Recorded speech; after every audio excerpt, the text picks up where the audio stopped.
हे अर्जुन, हम और तुम ये शरीर नहीं हैं। हम तो इन शरीर के अंदर रहने वाली आत्माएं हैं। ये शरीर तो केवल हमारे रथ हैं। हम उसके स्वामी हैं। रथ के टूटने से स्वामी नहीं टूट जाता। उसी प्रकार शरीर के सुख और दुख आत्मा को सुखी या दुखी नहीं करते। यदि हम आत्मा हैं, तो फिर ये सुख दुख का आभास हमारी आत्मा को क्यों होता है? ये सुख दुख का आभास आत्मा को नहीं होता, केवल शरीर को होता है। तो फिर आत्मा को क्या होता है? आत्मा को कुछ नहीं होता, क्योंकि ये होना न होना, सुख दुख, सर्दी गर्मी, ये सब प्रकृति के नियम हैं। आत्मा तो अविनाशी परमात्मा का अंश है, इसलिए आत्मा प्रकृति की सीमा से बाहर है। आत्मा अचिंत्य है, मानवीय चेतना के चिंतन के घेरे में नहीं आती। अर्जुन, आत्मा पर प्रकृति और सृष्टि के नियम लागू ही नहीं होते, क्योंकि वो सृष्टि और प्रकृति दोनों ही की पहुंच से बाहर है।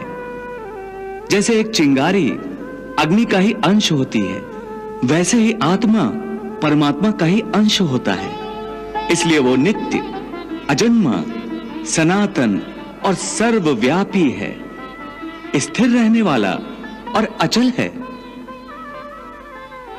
हे पार्थ, आत्मा को न कोई शस्त्र काट सकता है, न उसे अग्नि जला सकती है, इसको जल नहीं गला सकता, न इसे वायु ही सुखा सकती है। हे अर्जुन, ये सब समझकर तुम्हें ना किसी के मरने का शोक मनाना चाहिए और ना किसी के ना मरने की खुशी का प्रदर्शन करना चाहिए।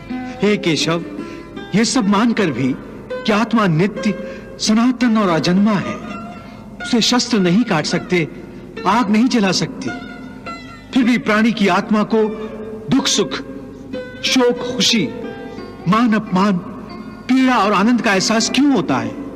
हे पार्थ, मैंने पहले ही तुम्हें बताया कि सुख दुख का आभास करना आत्मा का नहीं, शरीर का काम है। परंतु केशव, शरीर को दुख या पीड़ा तभी होगी जब शरीर को कोई चोट लग जाए या उसका कोई अंग कट जाए। जैसे शरीर आग में जल जाए, उससे जो पीड़ा होती है वो तो शरीर की पीड़ा है। परंतु मान हानि होने से जो दुख होता है या मान होने से जो आनंद आता है, उसमें तो शरीर को कोई चोट नहीं पहुंचती। वो मान हानि का दुख, वो अपकीर्ति की पीड़ा तो आत्मा को ही होती है ना? नहीं अर्जुन, ये कीर्ति अपकीर्ति, मान अपमान, ये लाभ हानि, ये जीतने का आनंद अथवा हारने की पीड़ा, ये भी आत्मा को नहीं होती। ये आत्मा का काम नहीं है, ये तो मन की शरारत है। मन की शरारत, इसका क्या अर्थ है केशव? पार्थ, प्राणी के शरीर का एक अदृश्य अंग है मन, जो दिखाई नहीं देता, परंतु वही सबसे शक्तिशाली हिस्सा है शरीर का।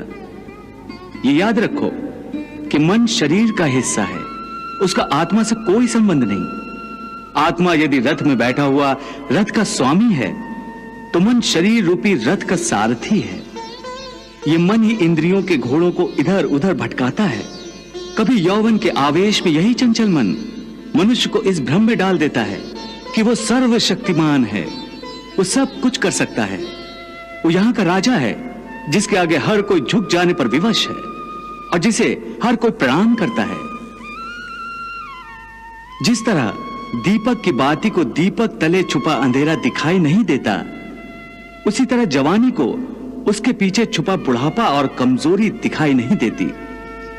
परंतु जब शरीर के दीपक में यौवन शक्ति का घी जल जल कर समाप्त होने लगता है और दीपक तले छुपा अंधेरा बढ़ने लगता है, तो मनुष्य घबराकर चिल्लाने लगता है, मैं बीमार हूं।